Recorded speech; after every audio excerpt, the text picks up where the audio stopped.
One man's trash is another man's treasure. In other words, a film that I may consider to be one of the best of all time, to you, may be a giant steaming pile of dog shit. So my friend ChrisVox joined me for a game we like to call 5-Star Film, 1-Star Feeling. The concept is simple. We went to the IMDB Top 250, a list of what people could easily call 5-star films, and found a 1-star review for various movies we'd seen and enjoyed. We then took it in turns, on stream but without looking at chat, to guess which movie the other's review was for and win the related prize. We each had lifelines we could use. 3 clues, 2 raging clues, which are pretty blatant clues towards the movie, and 1 backup. This is where we could open chat and ask them for answers. Kind of like Ask the Audience. My name is Kush and I stream on Twitch 3 times a week. How many of these movies can you get just by the reviews? Leave a score in the comments. Wait, Kush, I need to use my real first name. Shania Twain. That is my name. Actual name. In is my middle name, right? Shania In Twain. We'll kick it off with you guessing. I have got 20 options, so I need you to pick a number for me between 1 and 20. Some are near impossible, some are hopefully a given, or at least like fairly easy. I am notoriously terrible at movie trivia as well, so I think Chris will trounce me on this one, but maybe the underdog story is the way to go here. It's just gone 13 minutes past 13. Okay. So unlucky for some, I'm going 13. Okay. Right off the bat. I found this amusing for about no minutes whatsoever. The movie has franchise written all over it. Are we ready for the dolls? The Burger King cups? Gaudy bit of CGI fluff pretending to be a children's classic, only in the dreams of the cynical and the dead. Oh, CGI. I'm gonna go with The Incredibles. Final answer. The Incredibles is incorrect, I'm afraid. It is Toy Story, my friends. It is Toy Story. For some reason, I was thinking, oh, it has franchise written all over it, but it hasn't become a franchise. I was then thinking superhero movies got a franchise, and then CGI was like, oh, superhero CGI. Like, you never said superhero. I personally find this film to be a milepost on the decline of American society.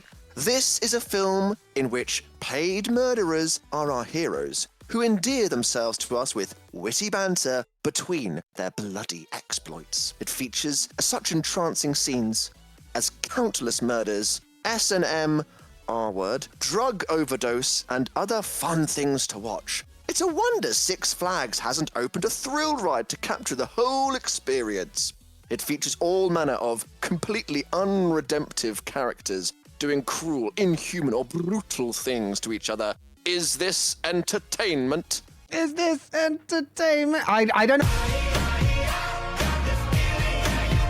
So I'm torn between 2 films, and one of them literally has that as a lyric in the theme song for the film, and that's Suicide Squad. The other one I'm thinking of is Pulp Fiction. You got Jules and Vincent that go through with like murdering people, but also they're doing witty banter in between. But then also Suicide Squad. But then the fact that it mentions S&M, etc., as I'll call it, brings me to a very specific scene involving Zed and like the shop and everything.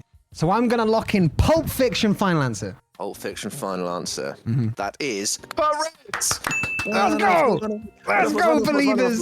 You also get, as your prize, a Big Kahuna burger. I love it. You ended it with "Is this entertainment?" and one of the songs. Oh no, it's The Boys. I think it could have also potentially been Boondock Saints. I've never seen that, so I barely even knew that existed, so I wouldn't have guessed that. Although that's now my banker in the pocket for anything I don't know. I'll just Hail Mary it from my own 10. I'd just be like, yep, Boondock Saints, baby. Yeah. You've had 13, any number between 1 and 20. I'm going to say 20, because it's now 13:20. And it worked so well for me last time. This could either be a very difficult or very easy one. It's also very short. One of the most traumatizing movies ever as a kid. Everyone always watching me, it turns out, is such a traumatizing concept. I'm going to say The Truman Show. It's actually The Truman Show. Final answer. You've just won 32. No, you haven't won any money, but yeah, you're correct.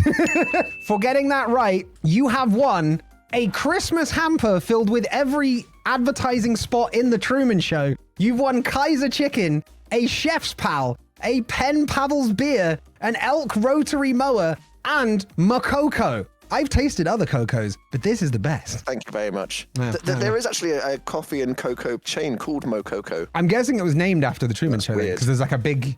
Unless it was just a brand they actually put in it. Like maybe some of those brands were real, right? Elk lawnmower or something?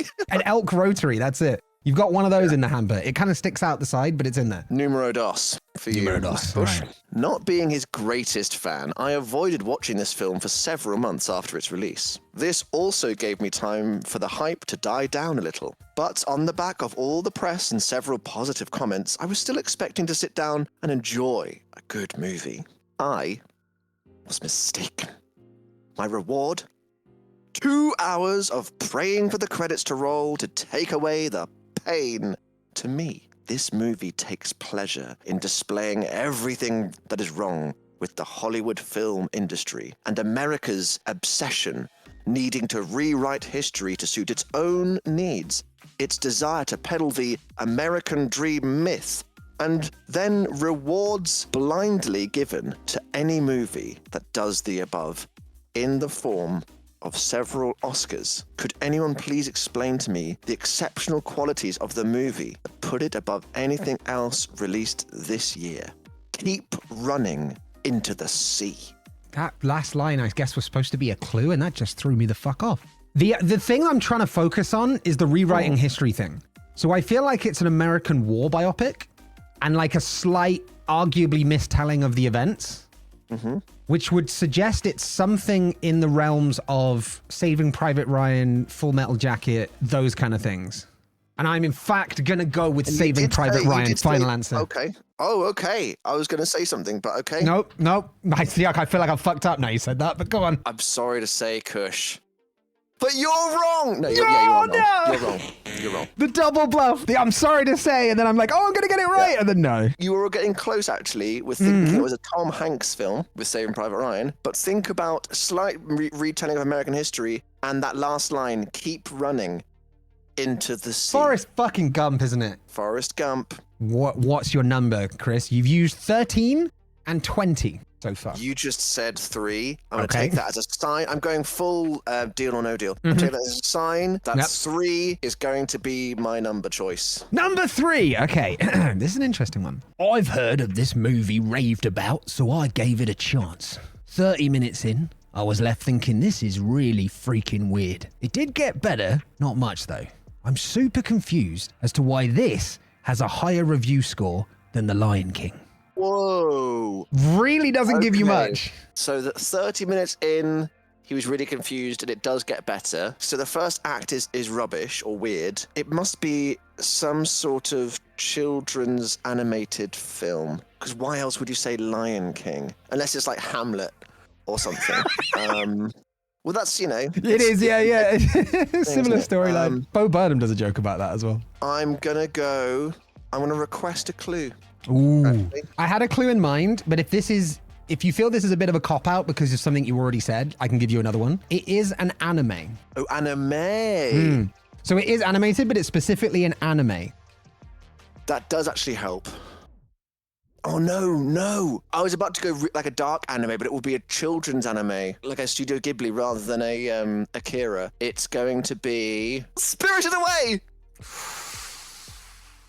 You were on such a good run throughout so much of that. Oh, and I was so ready for you to just fucking nail it.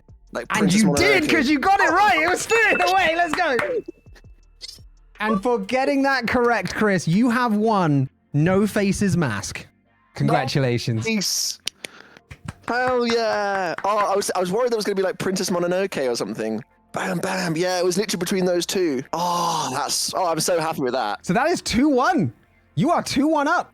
Well, you say that, but there's still a lot to play for. And you also still have all of your lifelines, whereas I'm a lifeline down already. Somewhere along the line, someone planning this film forgot to put in a plot. It's worse than Twister in that respect. Oh, look at all our fancy camera tricks and weapons and weird sci-fi stuff that really make no sense, but it's loud, and that makes a good film, you know. I would love just once in my life to see Keanu Reeves not play a blank-faced doofus in every movie he's made since Bill and Ted.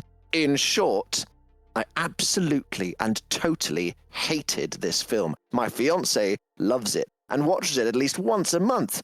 But I would rather clean out a cat litter box every hour for the rest of my life than ever see this film ever again, ever. I fucking hated this film. All right. My obvious thought on this is The Matrix, but I wonder if that's a bait. Because Keanu Reeves and guns and sci-fi effects and stuff like that. So I'm going to use a clue just to see where it goes. Normal clue, not raging. Normal clue. Not raging, Normal just clue. a semi-clue. Yeah. A semi. I'll give you a semi. Sibling directors. Fuck, if only I knew movie trivia. Fucking gives me nothing. Directors, other than David Fincher, really? are really not my forte. Oh, I'm going to okay. go with it. I'm going to double down. I'm going to go Matrix, final answer. I swear to God, if it's the day the Earth stood still, I'm going to question how that got into the top 250. And it is Constantine, which is a lie. It's the Matrix. Ah, you bitch! You He's bitch! ripped. You bravo. Yeah, it was. You It was absolute the shit. It's the Wachowski siblings. They used to be the Wachowski brothers, and then one of them transitioned. So now they're now called the Wachowski siblings, and so cool, yeah, so okay. you see that on their things now. So nice. You win. Lots of guns. Just lots of guns. There's so many guns. But that's actually a quote from the thing from it when he's like, "What do you need?" And Keanu is like, "Lots of guns." And then that's when they have that iconic bit with like the shell. You know when like they're standing in the white, and then those shelves like go. Yeah. I forgot that quote. That's a good reference. This is why I backed Chris. Have faith, okay? I'll come back. I promise. I'll make a good go of it. Aren't we drawing? Yeah, but you're winning 2-2. So. Okay. I was just fucking with you. What is your next number? You said the word used, and used, the first letter of used is U, which if you take away the middle connecting bit, looks like Roman numerals for 2. 1 times 2 is 2. Yeah, that's true. But psych, because I'm going to go 12. Because one and 2 is 12. There you go. 12. Just got to keep everyone guessing, guys. It's part of the mental game of this whole game, okay? Did you?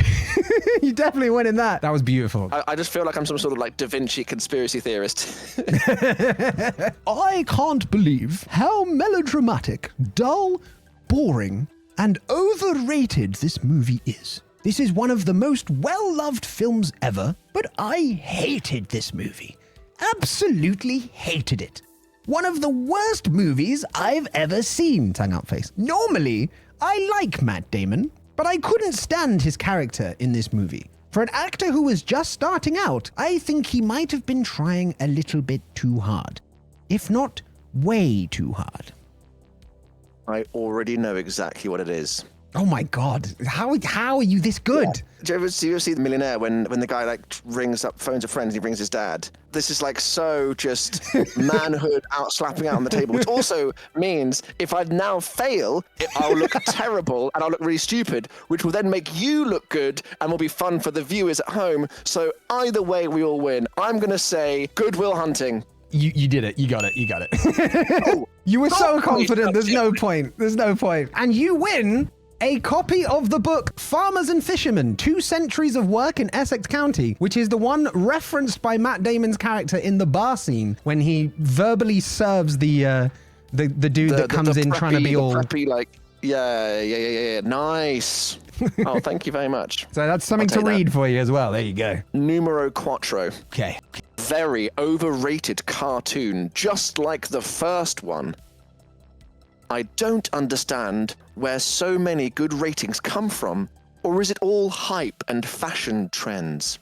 There are much better cartoons than this. Even the first one was better than this cartoon. I don't know why they keep, like, they're obsessed with saying this, repeating the same thing. It might be a cartoon. I don't. It's actually Good Will Hunting. I don't see anything good here. The graphics are very bad, making my eyes hurt. The plot is quite monotonous and boring. There is no musical accompaniment. There is not a single memorable track. And in the first part, there was at least some soul. But here, there is nothing. I hope people will reconsider their attitude towards this world-hopping project. But in general, There are much better films and cartoons about him. About him? Yeah. This is my opinion, and many will agree with it. Bad movie. Bad movie. I just think, Sit in the corner. Bad movie. Bad. That's exactly what I'm thinking. Yeah. I could hear the movie Whimpering. I'm going to take a raging clue because the ones I'm thinking don't fit a about him vibe. Okay. In that case, Miles Morales Part 2.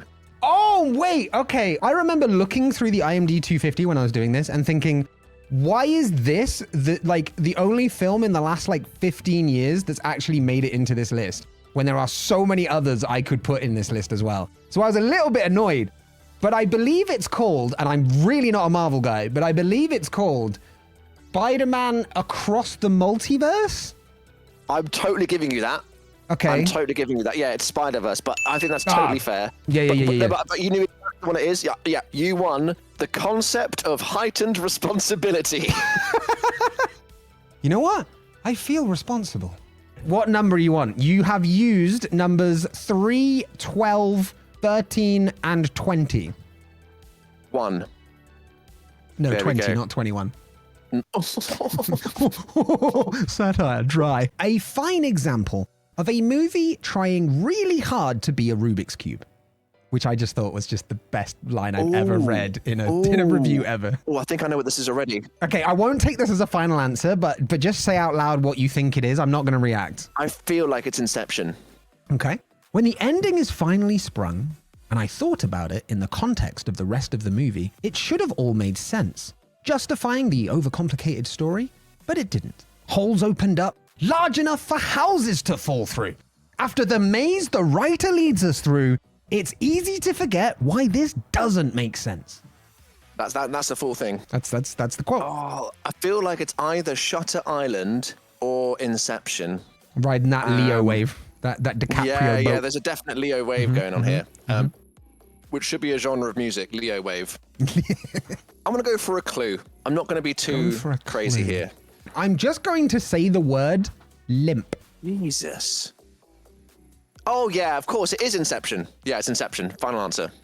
Inception, final answer. Oh, I should have just gone for it. You went so early on saying it was Inception, didn't you? I know, I did. And then you thought about other movies and you went back to Inception.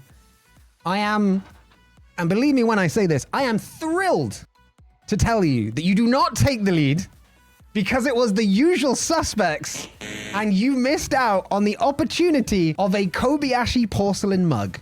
That's so annoying. I thought there were some people who had limps in that film. In Inception? Yeah. Possibly. It's not what I was referring to, though.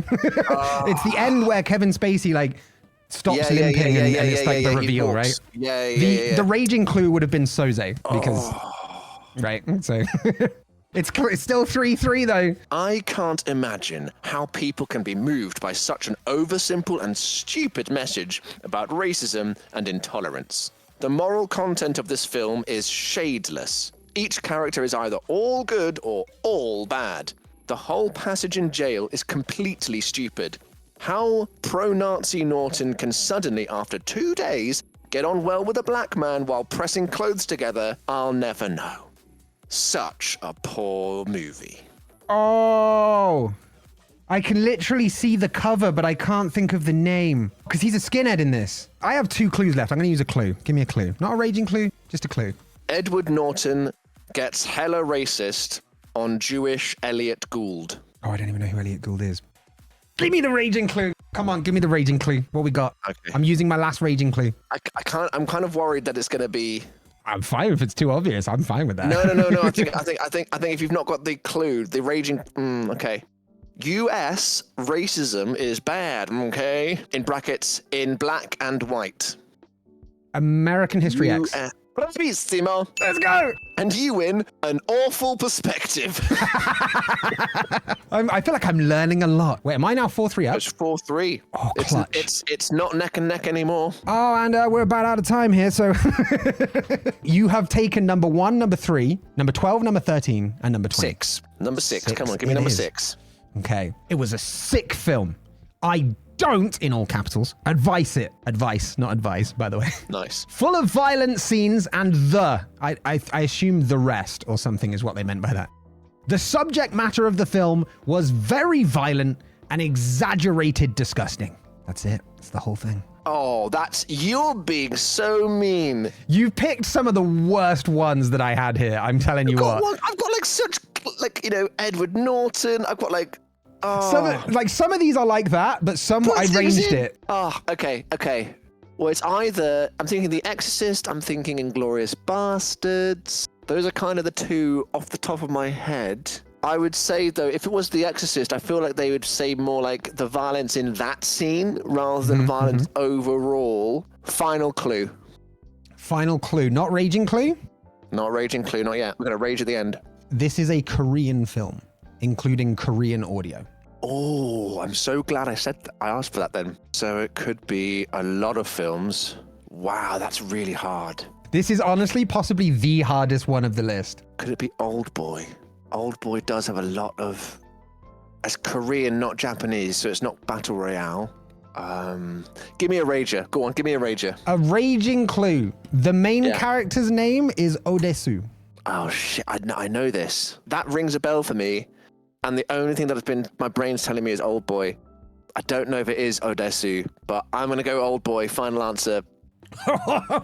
Well, Old Boy, you've got it absolutely right. It was indeed Old Boy. Congratulations, Chris. You've leveled the score. And you win Odesu's tongue. Congratulations. Wow. It's a bit stale by now, but hey, I've kept it pickled for you, so it's all good. 4-4. We go into decider mode of the next person to get one when the other doesn't wins. This is impossible to watch in 2022. It was intolerable back in the day on VHS, but has aged really badly. Its boredom is only exceeded by the stupidity of the crew. I mean, come on. Even the Millennium Falcon's crew obeyed and applied more and better safety protocols, and one of them was a monkey. That's it. That's the whole review. Yeah. Oh, fuck. I don't know any films that had like legendarily like terrible, disastrous crew moments. Okay. I've got a clue. I'm going to use a clue because I have no fucking idea right now. Ian Holm plays a robot. And he's also that, is it Lord of War? He plays the arms dealer in that. I have no fucking idea. This is sudden death, so I'm going to have to go all in. I'm going to use backup. Okay. Chat. I'm going to open chat. Chat, what have you got? Oh shit! Okay, Alien. They're all saying Alien. Go on, chat. I hope you've done it for me. Come on. Okay, I hate to do this to you, but I'm giving you a hole in your chest. You have a hole in your chest. That is the prize that you win. You win a hole in your chest. Congratulations. Where your chest was at one point is now a hole.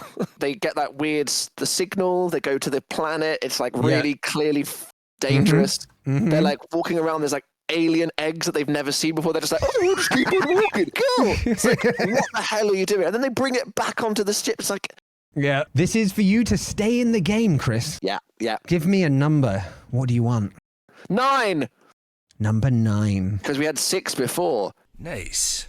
I started the movie with great expectations, but after finishing it, I am disappointed. Besides a few funny scenes, it wasn't impactful at all, and certainly did not live up to how much it's hyped by everyone. Shame on you, Quirky Tarantino. You do have backup and raging clue. Okay. I'm going to go raging clue. Oh shit, it's gotta be a raging clue, right? So my raging clue would be to ask you, do you know what they call a quarter pounder in France? Oh, for fuck's sake. Pulp Fiction. It is indeed Pulp Fiction. That review, by the way, that was written by Joris Bonson. For God's sake. So there you go. And for that, you win a briefcase. Would you like to open the briefcase? Oh, God. Yes. As you open the briefcase, it glows bright orange, but then soon the bulb flickers and dies and it's a Royale with cheese inside. Here we go. If more movies were made like this, with its empty storyline and cute direction, would be seen more easily for what it is. Mind-numbingly pedestrian schlock. Guy Pearce does well. But this movie annoyingly and shallowly overworks a fascinating premise, as most con jobs do. Dude, just keep a diary. Fuck, this is going to be one of those like gangster films I've not seen. I have no clues. I have no backups. When you said Guy Pearce, I thought Guy Ritchie, and I was like, oh, but then no, it's not Guy Ritchie. No, Guy Pearce. Just keep a diary. So like he forgot some stuff. The two forgetful type ones I'm thinking of are Jim Carrey and Adam Sandler, and those are not the right ones. And then there's Bill Murray in Groundhog Day, so it's not that. I think it's fair to say this because you've already said it. My raging clue was actually the violent Groundhog Day of forgetfulness. I have absolutely no clue about things that loop. I'm going to say Quantum Leap. I don't think that Quantum Leap is a film, is it? It's a TV show. Oh, fuck!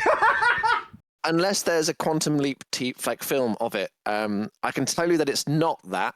What was it? It is Christopher Nolan's second film. Mm-hmm. It was Memento. Oh. You had everything, the concept of it, you totally had. Yeah. Memento's not the one with all the Polaroids, is it? He has like Polaroids of all of the people that he knows, and it has like things. Oh, no, like, it is don't that then, trust her. I think I saw the Japanese version, I think is what it was. Chris, what number do you want?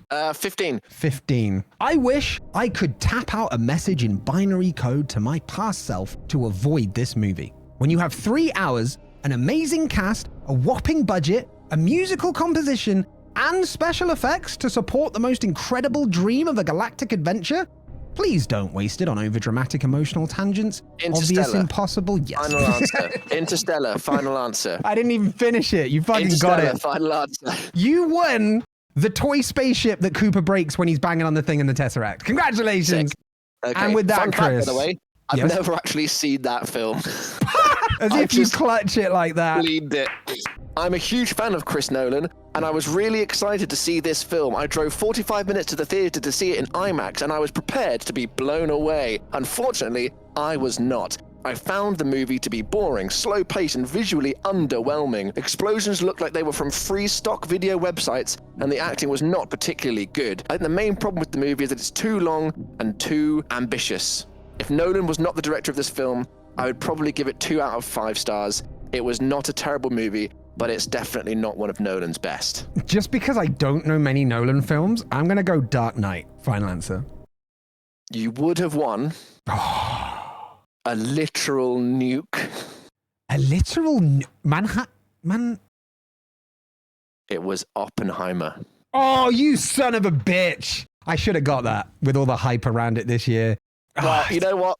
Well played. Last year, you smashed me at our stream, and I lost considerably. Lacey Weeks could absolutely do one as far as I'm concerned. Shout out to anyone else who remembers Lacey Weeks. From last year, fucking hell. All right, chat, give some claps in chat for ChrisVox. What a good quiz. That was wicked fun, man. Beating out 6 to 5. God damn it. God damn it.